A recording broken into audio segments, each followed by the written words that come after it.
Good morning. Good morning. Mhm. And thanks for being here. I appreciate your taking the time and bringing your life experience to this forum today.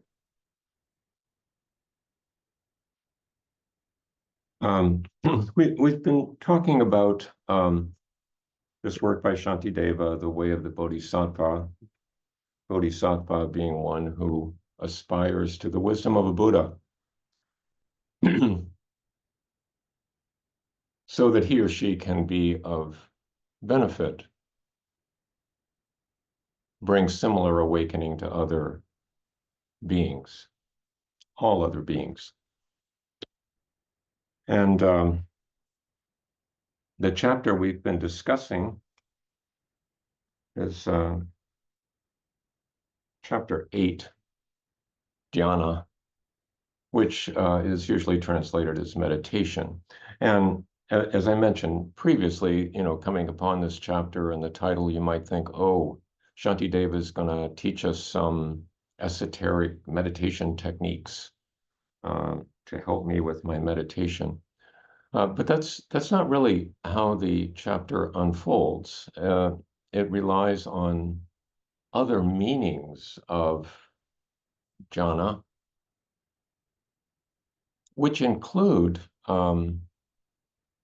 not only awareness of the present, but sati, or it includes, well, sati is the Pali word, and shmerti is the Sanskrit word, which and shmerti has the same origin as our word remember, or to keep in mind. And actually, during this chapter, Shantideva is bringing out various things to keep in mind in order to basically keep us on the path, keep us from becoming diverted.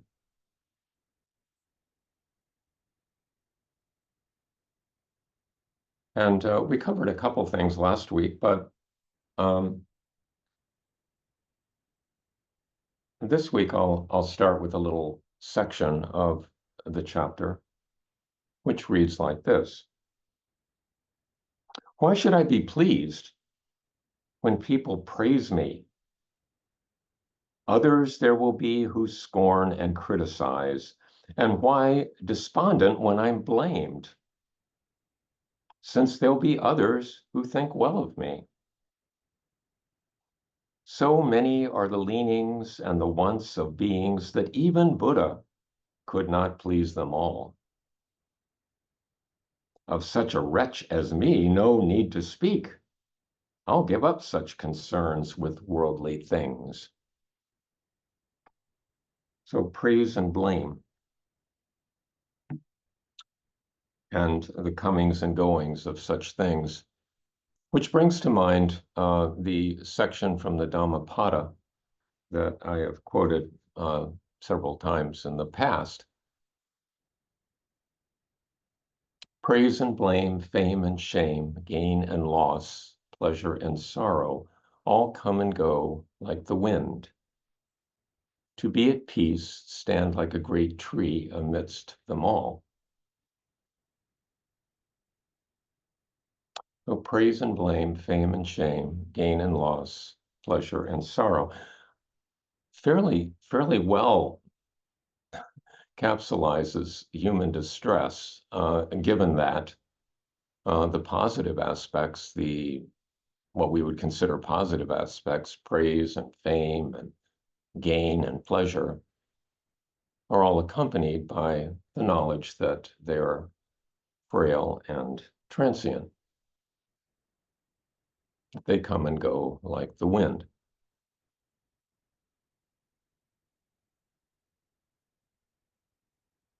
So Shantideva is encouraging us not to be confused by praise and blame.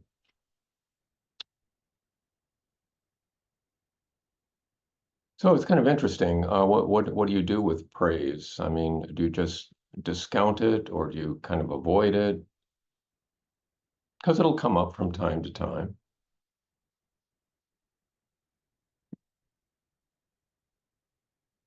Is it something to be averse to? I think there are different ways of looking at that, but um, it does present the danger of expanding the ego, of taking it all too seriously. But on the other hand, when one is praising someone, they're unless they're just engaging in flattery, they're exercising what we might call sympathetic joy. They're exercising pleasure in the talents or accomplishments of others. An example of this might be, the Paris Olympics. We can take pleasure in the extraordinary talents and accomplishments of others who are doing things that are far beyond anything we could imagine.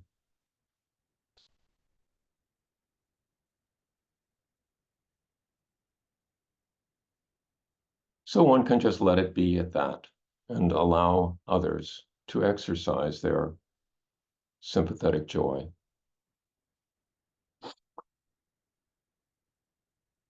And let it be for that.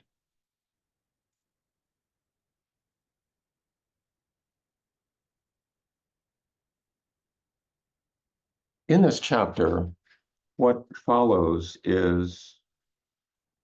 are several pages of suggestions that are particularly aimed toward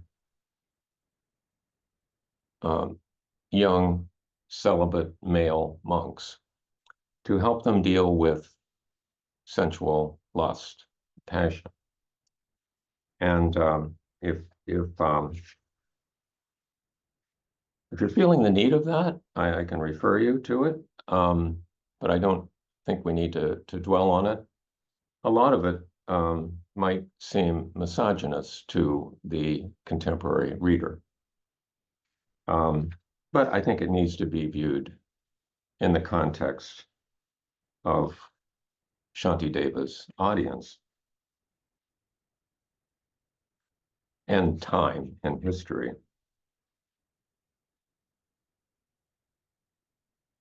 But I'll move on to another section where Shantideva is talking about possessions. The pain of gaining, keeping, and of losing all. See the endless hardships brought on to us by property. For those distracted by their love of wealth, there is no chance for freedom from the sorrows of existence. They indeed, possessed of many wants, will suffer many troubles, all for very little. They, like the ox that pulls the cart and catches bits of grass along the way, for sake of such a paltry thing, which is not rare, which even beasts can find, tormented by their karma, they destroy this precious human life so hard to find. All that we desire is sure to perish, on which account we fall to hellish pain. For what amounts to very little, we must suffer constant and exhausting weariness. With but a millionth part of such vexation, enlightenment itself could be attained. Those who crave are plagued far beyond, are far more than those engaged upon the path. Yet Buddhahood is not what they attain. With but a millionth part of such vexation, enlightenment itself could be attained. Those who crave are plagued far more than those engaged upon the path. Yet Buddhahood is not what they attain.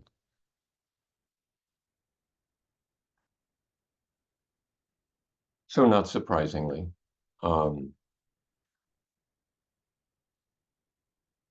Shantideva is warning us about craving possessions, property, which I think is particularly relevant for us because it is so easy, generally, for most of us to get things nowadays. And there are so many things to get. Items of desire that didn't exist 100 years ago or even 10 years ago. Shantideva is warning us not to get wrapped up, not to get caught up in things.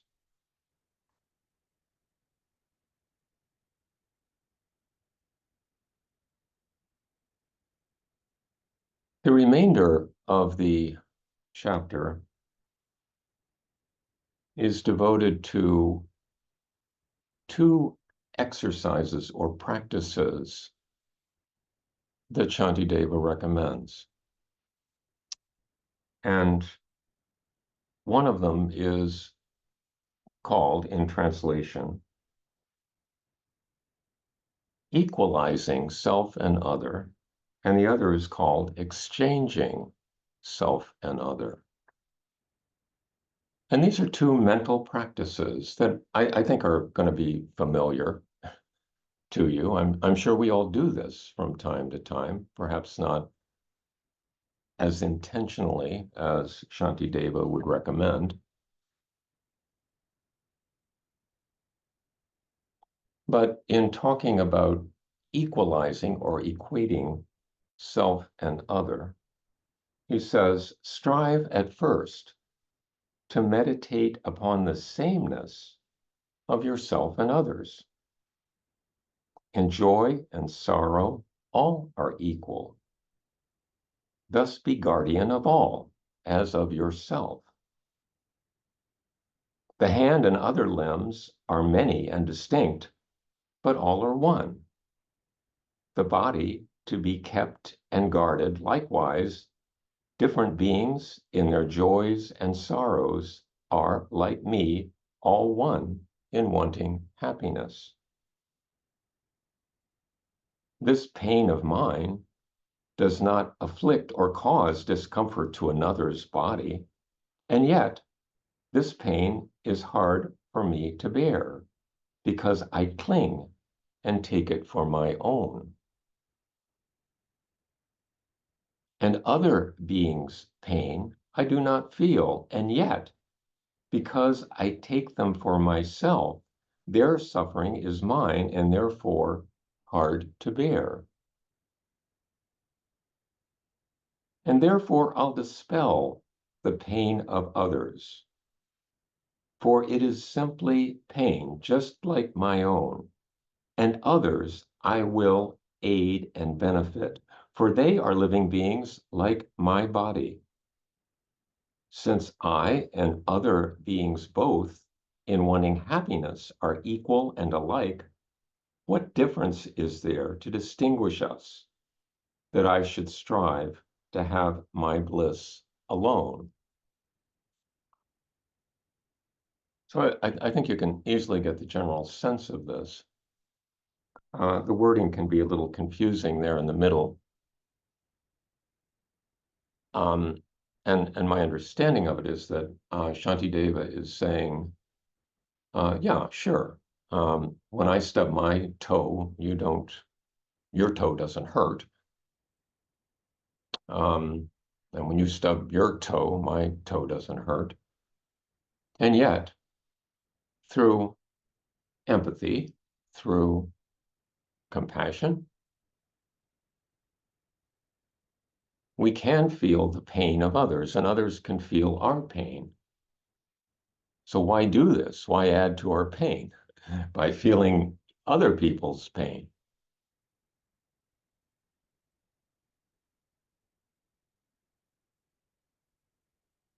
And Shantideva is encouraging us to think in terms of pain as the problem, not personalized, but just general human suffering,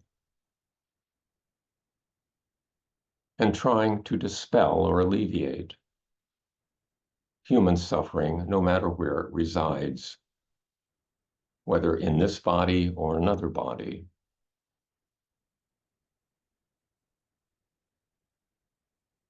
Because, as he says, since I and other beings in wanting happiness are equal and alike, what difference is there to distinguish us, that I should strive to have my bliss alone?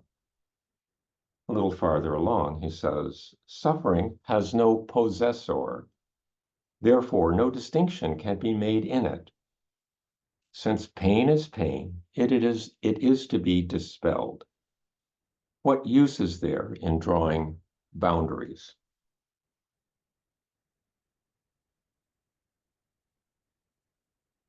So you may or may not find this entirely convincing, but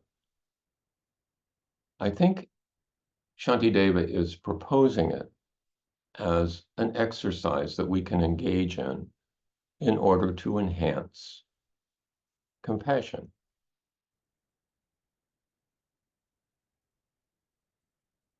And compassion and wisdom are the wings of the Buddha.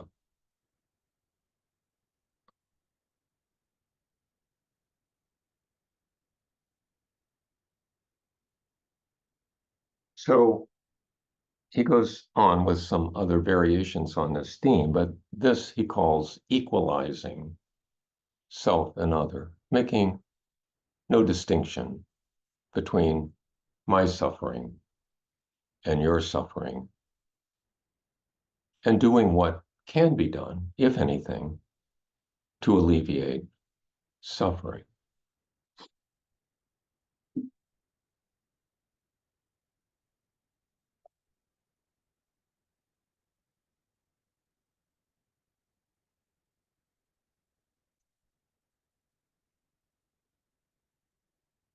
And finally, at the end of the chapter, he talks about exchanging self for other as another exercise, another variant on this.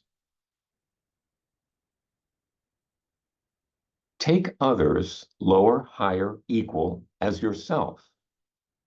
Identify yourself as other. Then, without another thought, immerse yourself in envy, pride, and rivalry. This stanza is a little dense, but he goes on to explain it. But I'll try to do so in my own words because it's I can make it a bit more succinct, I think. He talks about viewing others perhaps of a lower socioeconomic level, as someone in society that is considered lower, or someone in society who is considered higher, or someone who is considered equal. And for those who are considered lower, put yourself in their place. And imagine, he says, immerse yourself in envy. To attribute to them envy. This is a mental exercise. They may or may not feel envy, but just imagine it.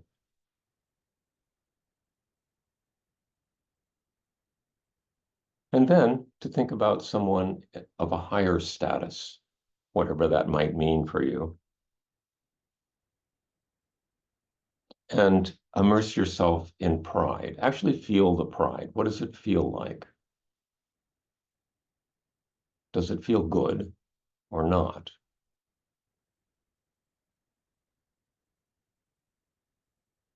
And finally, imagine someone of equal status, approximately, whatever that means. And feel rivalry, competition, perhaps a little resentment, to feel these negative things. Imagining, again, what other people might be feeling in their situation. And I think this can be generalized to everyday situations. So, for instance, right now I'm sort of contesting a bill I received from a car dealer. I mentioned this before. Um, and so I'm registering complaints in various ways. But it's possible for me to put myself in the place of the person on the other end of the phone, the clerk who's assigned to, take the information or whatever, or to receive the documents that I send. What the day must be like for her. And also the administrator, whoever it is, who's in charge of sort of dealing with all these complaints that are coming in from various places, reading this, probably somewhat bored, and trying to figure out how to deal with it. And then the car dealership, who undoubtedly gets a call or an email or something from someone at corporate, an unwelcome event, and feeling some exasperation at having to deal with this unhappy customer. So just imagining that, it helps place the whole thing in some context, that you're part of this web, that all the participants are having their own perceptions about what's going on, and that somehow it will come to some sort of resolution. And in truth, in the greater scheme of things, it makes no difference what that resolution is.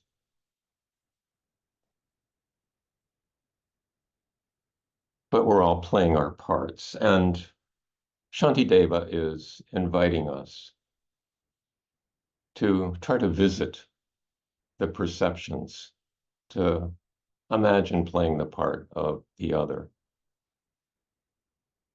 as a useful exercise, as something we can apply in various human interactions, but especially human interactions that are a little rocky or conflicted.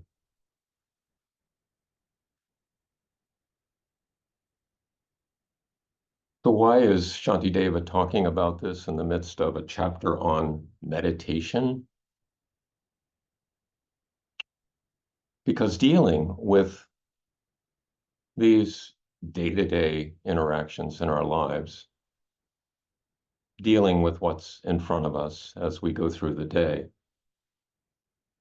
is part of meditation practice. And if one is going to meditate well, as they say,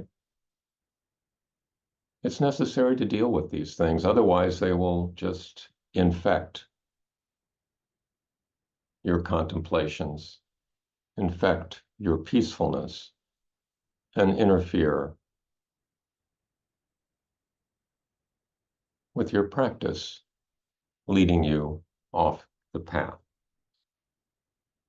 So I think I'll stop there. I've gone on a little longer than I intended.